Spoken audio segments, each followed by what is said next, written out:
جب کونیا پہنچے تو مولانا روم کی عمر اس وقت کوئی لگ بھگ 17-18 سال تھی، 17-18 سال کے قریب۔ اس دوران دمشق سے بھی گزرے، وہاں حضرت شیخ اکبر محی الدین ابن عربی کے ساتھ ملاقات ہوئی۔ جب دمشق گئے ہیں تو اس وقت مولانا روم کی عمر لگ بھگ 11 برس کی تھی، 10-11 برس۔ شیخ اکبر نے دیکھا آگے آگے والد تھے حضرت بہاؤالدین بلخی، پیچھے ان کا بیٹا 11 سال کا محمد جلال الدین جو ابھی رومی نہیں ہوئے، ان کو دیکھا تو شیخ اکبر نے جب وہ رخصت ہوئے تو فرمایا سمندر دریا کے پیچھے پیچھے جا رہا ہے۔ باپ کو بھی دیکھا، بیٹے کو بھی دیکھا تو فرمایا سمندر دریا کے پیچھے جا رہا ہے، یعنی والد دریا ہے اور بیٹا بڑا ہو کے سمندر بننے والا ہے۔ یہ شیخ اکبر محی الدین ابن عربی نے کہا۔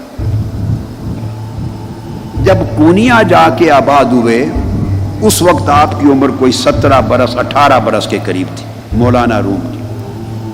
سلطان علاؤ الدین کیقوباد نے باہر نکل کے استقبال کیا، بڑے تزک و احتشام سے استقبال کیا، اور گھوڑے سے نیچے اترا، پیادہ پا ننگے پاؤں زمین پر دیر تک آپ کے استقبال میں ساتھ چلتا رہا۔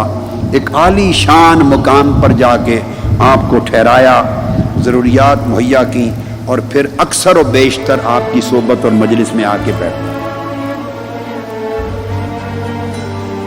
مولانا شیخ بہاؤالدین بلخی نے 628 ہجری میں 628 ہجری جمعہ کا دن تھا، 18 ربیع الثانی، اس دن وفات پائی۔ 628 میں وفات ہوئی، اور مولانا روم کی ولادت 604 ہجری میں ہوئی تھی۔ تو 604 ہجری میں ولادت ہے، اور جب والد گرامی حضرت بہاؤالدین بلخی کا وصال ہوا تو مولانا روم کی عمر گویا اس وقت 24 سال تھی، 24 سال عمر تھی۔ ابتدائی تعلیم حضرت بہاؤالدین بلخی نے خود دی اپنے بیٹے کو۔ پھر آپ کے تلامذہ اور مریدین میں سے ہی ایک بڑے نامور عالم تھے حضرت برہان الدین محقق، ان کے سپرد کیا۔ بہت بڑے نامور عالم تھے، انہوں نے تربیت بھی دی، اتالیق مقرر کیا، استاد مقرر کیا، اور علوم و فنون تمام معقولات و منقولات اکثر و بیشتر ان سے پڑھے۔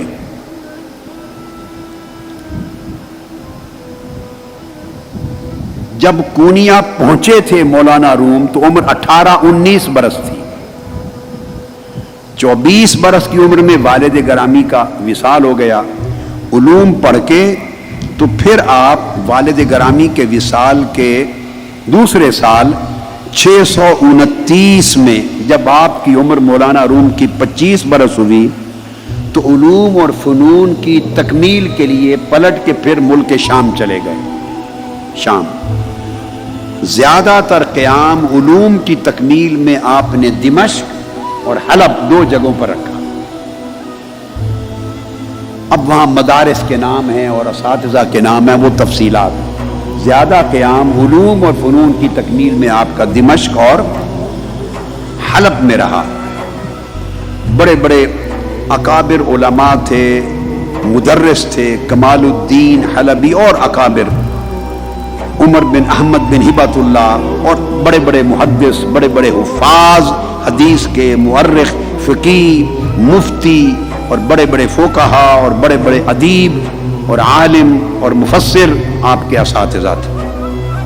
ان مدارس میں آپ نے، اور آپ علوم الفقہ میں بڑے وسیع مہارت اور معرفت رکھنے والے عالم تھے مولانا روم۔ تمام مذاہب کے متبحر عالم تھے، اور علم الخلاف جو مختلف مذاہب کے مابین خلافیات ہیں اس کے اوپر بڑے مناظر تھے۔ مجادلہ اور مناظرہ کے بہت بڑے عالم، متخصص اور ماہر تھے، اور علوم کی مختلف انواع پر بڑا تبحر تھا، بڑی مہارت تھی. الغرض ظاہری علوم دینیہ میں، معقولات اور منقولات میں اس زمانے میں مولانا روم کا کوئی ہم پایا شخص نہیں تھا. دنیا سے بڑے بڑے فتوے آپ کی طرف آتے، لوگ استفسار کرتے، اکتساب فیض کرتے. آپ پھر درس دیتے اپنے طلباء کو، گھر میں بھی، اپنے مدرسہ میں. مدرسہ آپ کے لیے بنا دیا گیا کونیا میں، اور آفاق میں آپ کا شورا تھا، ڈنکا بجتا تھا علوم میں تبحر کا. اس زمانے میں جب آپ تکمیل کر کے واپس آباد ہو گئے تھے کونیا میں، ادھر ایک بزرگ ہیں حضرت شمس الدین تبریز، حضرت سلطان شمس تبریز. وہ تبریز سے چلتے ہیں، بڑے عارف اور بڑے عاشق تھے، سلطان العاشقین تھے اور سلطان العارفین تھے. وہ حضرت شیخ بابا کمال الدین جندی کے مریدین میں سے تھے، ان سے اکتساب فیض کیا تھا. جب حضرت سلطان العاشقین حضرت سلطان شمس تبریز نے جب تکمیل کر لی مقامات میں، معرفت میں، زہد میں، سلوک میں، تصوف میں، مراحل عشق میں، مراحل معرفت میں، تو آپ کے شیخ نے ان سے فرمایا حضرت شمس تبریز سے کہ شمس تبریز روم جاؤ، وہاں ایک دل سوختہ ہے، ایک دل سوختہ تمہارے انتظار میں ہے، جس کا دل عشق الہی کی آگ میں جلا چاہتا ہے، اس کے لیے روم جاؤ. ایک روایت. دوسری روایت میں یہ آتا ہے کہ آپ نے دعا کی ایک رات اپنے مراقبے کے بعد حضرت شمس تبریز میں کہ مولا مجھے کوئی ایک شخص عطا کر دے جو میری صحبت اور میری توجہ کا متحمل ہو سکے، میری صحبت کا فیض سنبھال سکے، جو کچھ میں دینا چاہتا ہوں وہ لے سکے اور سنبھال سکے، ایک شخص دے دے. آپ کو اشارہ ہوا کہ پھر کونیا جاؤ، وہاں جلال الدین رومی نام نہیں مگر وہاں ایک شخص تمہاری انتظار میں، وہ تمہاری صحبت اور تمہاری توجہ اور تمہارے فیض کا بوجھ اٹھا لے گا اور سنبھال لے گا.